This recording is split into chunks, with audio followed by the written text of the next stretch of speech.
that you? Okay. The golden age of steam for the three towns at the falls, Kanema, Oregon City, and Linn City, actually started downriver in Milwaukee on Christmas Day, 1850, with a festive launch of the first steamboat built on the Willamette, the Loch Whitcomb. A cannon from the nearby schooner Merchantman was fired. It blew up, killing the schooner's captain, but the celebration went on. The Whitcomb's first challenge was navigating the Clackamas Rapids on its maiden run to Oregon City. The editor of the Oregon Spectator asked poet Elizabeth Markham to hail the arrival with a poem. But the center wheeler was stuck on, you guessed it, Clackamas Rapids, and the paper's deadline was fast approaching. She beat the deadline while the boat was still stuck. Loch Whitcomb is coming. Her banners are flying. She walks up the rapids with speed. She plows through the water. Her steps never falter. Oh, that's independence indeed. That's actually poetic license. All traffic stopped at the falls, obviously, and the goods and people destined for the upper river valley had to be unloaded in Oregon City, carted over the bluff, and then put on another boat in West Linn. Absalom Hedges, my great uncle, pioneer of 1844, saw the economic potential of the harbor at Kanema and staked his donation land claim there. He planted Falls City in 1849 and soon gathered investors in a proposed steamboat.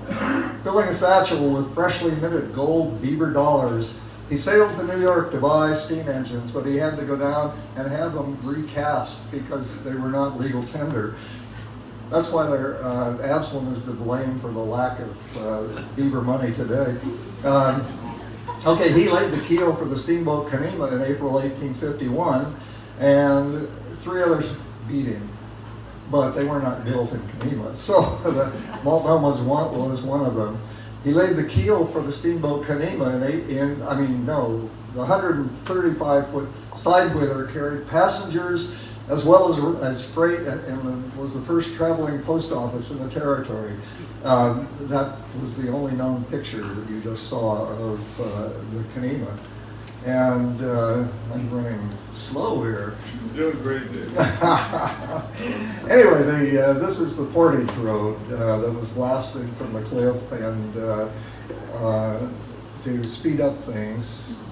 And this is the Willamette. And my great-grandfather, Joseph Hedges, a carpenter, came west in 1852 and helped his brother build the Willamette.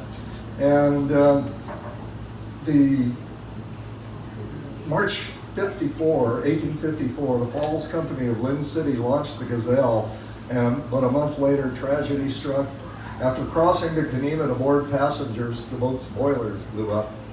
A plaque above the falls reads, 600 yards south of this point, explosion of steamer Gazelle, April 18th, 1854, and this was put up by the DAR. On a happier note, 1854 also saw the marriage of Joseph Hedges and Ellen Allen, daughter of the late Dr. William Allen of Linn City, who saved some 700 lives during a cholera epidemic on the wagon train in 1850.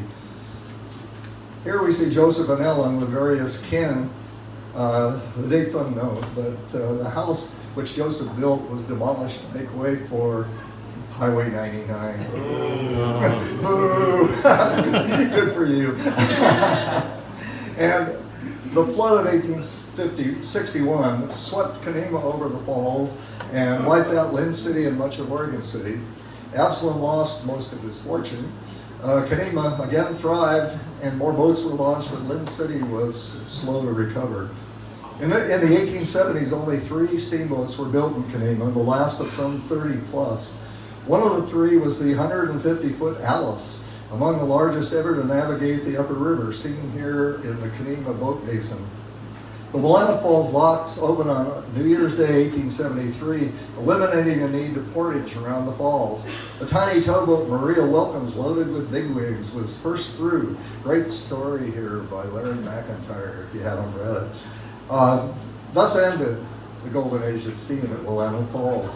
Linn City, Oregon City, and Kanema became way stations, no longer the hub of commerce. Blame my great-grandfather Joseph, who supervised construction of the locks. West Linn and Oregon City prospered with their mills, but Kenema became a sleepy little bedroom community, home to retired merchants and riverboat captains. And in 1929, with no fanfare, was officially absorbed into Oregon City. Bravo.